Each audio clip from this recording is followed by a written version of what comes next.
এখান থেকে আমাদের শিক্ষা নেওয়া উচিত। আমি মনে করি পুরো জাতির শিক্ষা নেওয়া উচিত। আপনি যে ধর্মেরই হন না কেন, ভিডিওটা দেখুন। সেটা আমার মতো লোকরে রাস্তার মধ্যে এরকম আটকাইছে, এটা তার সাহস লাগছে না? আমার একটা হুইল চেয়ার দিবেন, আমার হুইল চেয়ার কই? তো নিজের কাছে নিজের খুব ছোট মনে হইলো। আমি কোন সময় বলছিলাম আমার মনে নাই। এই ছেলেটার প্রতিবাদ দেখে মনে হইলো সমাজে এখনো সত্য কথা বলার মতো লোক আছে। আমরা তো একে বেয়াদব বলবো না, কিন্তু না, সে তো তার প্রয়োজনের কথাটা বলতেছে। এই সাহসটা সে দেখাইছে।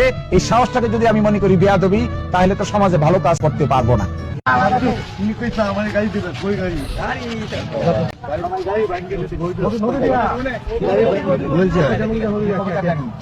তোমার কি গাড়ি দিছে না? গাড়ি অনেক লাগবো।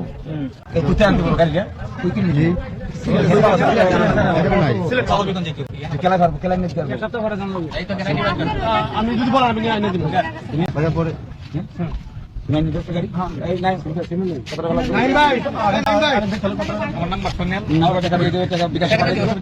আমি এখানে থাকতে গাড়ি নিয়ে যাবো। আমি সাইড দিন আছি। কেমন লাগলো পুরো বিষয়টা দেখে? আপনি কি মনে করেন এখানে কি কিছু শেখার আসেনি আমাদের? বলে যাবেন কমেন্টে।